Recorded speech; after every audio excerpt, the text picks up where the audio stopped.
আপনারা যে দাবিটা করছেন এটা টোটালি অযৌক্তিক। শিক্ষক কর্মকর্তা কর্মচারীরা যে শাটডাউনের নামক একটা কালো অন্ধকার অধ্যায় তারা একটা ক্যাম্পাসে বাস্তবায়ন করার চেষ্টা করতেছে।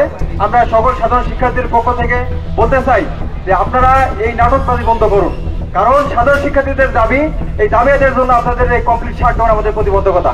এই প্রতিবদ্ধকতা আপনারা আশা করি যে উইথড্র করবেন, কারণ আমরা দেখতে পেয়েছি যে রাষ্ট্র নির্বাচন যেটা সাধারণ শিক্ষার্থীদের দাবি আদায়ের একটা প্ল্যাটফর্ম, সেই প্ল্যাটফর্ম যখন 25 তারিখ হওয়ার কথা ছিল, সেটা শুধু আপনাদের এই কমপ্লিট শাটডাউন পোষকতার কারণে আমাদের সেই দাবি আদায় প্রতিবন্ধকতা হিসেবে বাতিল হয়েছে।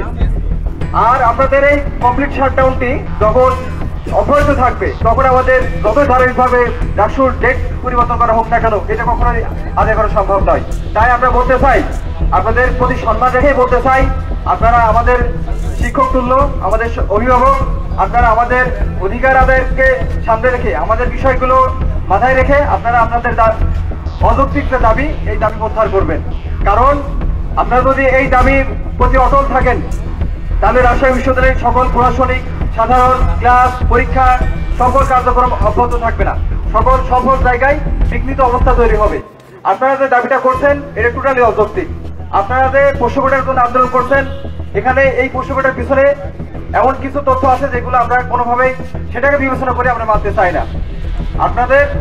আমাদের যে সাধারণত মেধার ভিত্তিতে যে শিক্ষার্থীরা ভর্তি হয়, এর বাইরে 1জন বা 2জন প্রতি ডিপার্টমেন্টে যে শিক্ষার্থীরা ভর্তি হয়, সেটাতে আপনাদের শিক্ষার্থীরা, আপনাদের ছেলেমেয়েরা হবে এর নিশ্চয়তা আছে।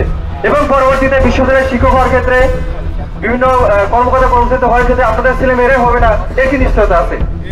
যেহেতু আপনারা বলেন যে অন্যান্য বিশ্ববিদ্যালয়ে পোষ্যকোটা বিদ্যমান, অন্যান্য বিশ্ববিদ্যালয়ে এরকম আপনাদের মতো রাজশাহী বিশ্ববিদ্যালয়ের মতো পরিবারতন্ত্র কোথাও চালু নেই।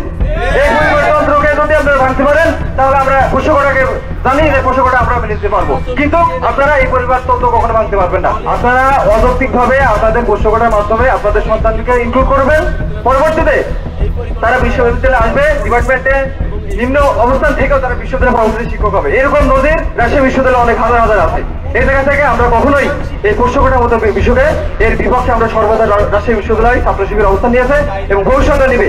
এবং আপনাদের প্রতি উদাত্ত আহ্বান, আপনারা এই পোষ্যকোটার মতো একটা অযৌক্তিক বিষয়কে উইথড্র করবেন এবং আমাদের সাধারণ শিক্ষার্থীদের অধিকার দাবি এটাকে মেনে দেবেন। এগুলো আমার কথা শেষ করছি। আসসালামু আলাইকুম।